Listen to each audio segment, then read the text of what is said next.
आप भी चाहते हैं चिंटू कुमार के डीजे गाना सबसे पहले आप तक पहुंचे तो चैनल को सब्सक्राइब करें, बेल आइकन घंटी दबाना ना भूलें।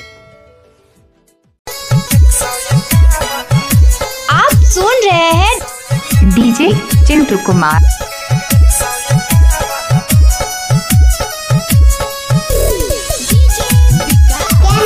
डीजे चिंटू कुमार आपका ये नाम है।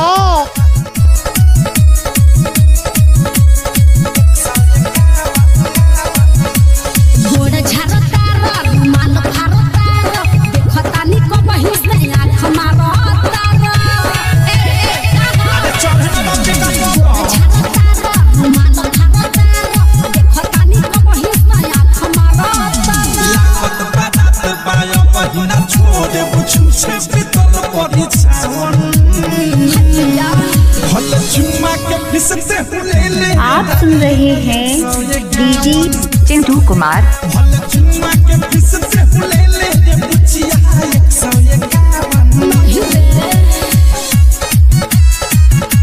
क्या नाम है आपका? डीजे चिंटू कुमार। कहाँ घर है?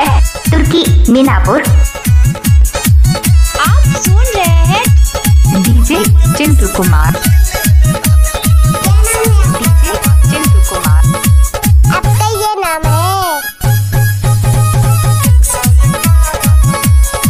मजा नहीं तू हमसे लेबे, भले पैसा तू के तनो देबे। ना देबो। अरे हां हो सुनो, मजा नहीं तू हमसे लेबे, भले पैसा तू के तनो देबे। सुसु करपु बंगाल वाली ऐसे सभे पर तोरा दे।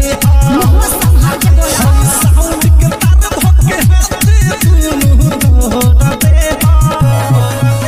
सुने डार्लिंग बाजा में आजा, ठीक न लगे तोरे पावन। भले चुमा के फिस से ले ले देखो। डीजे चिंटू कुमार। आपका ये नाम है। फिस से ले ले पता ना कि 101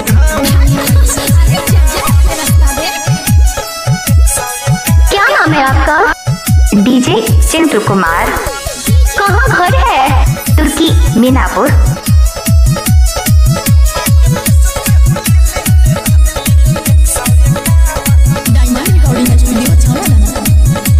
अनीता से दूर रह भाग के, मेरी बेटी विशाल अनुराग के। हमार दहिया का मोहब्बता।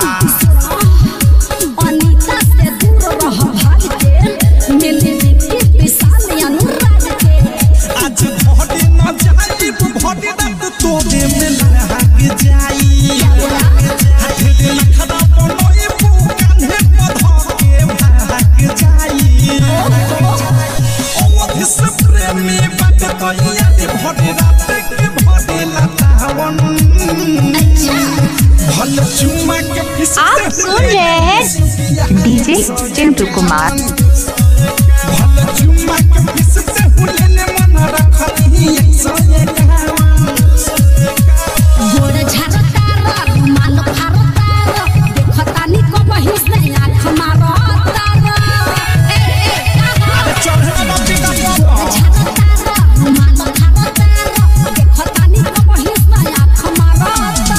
लागत बारात बाया पहिना छोड़े बुझू से बितल परी सावन। भले चुमा के फिस से हुलेले देखो। डीजे चिंटू कुमार।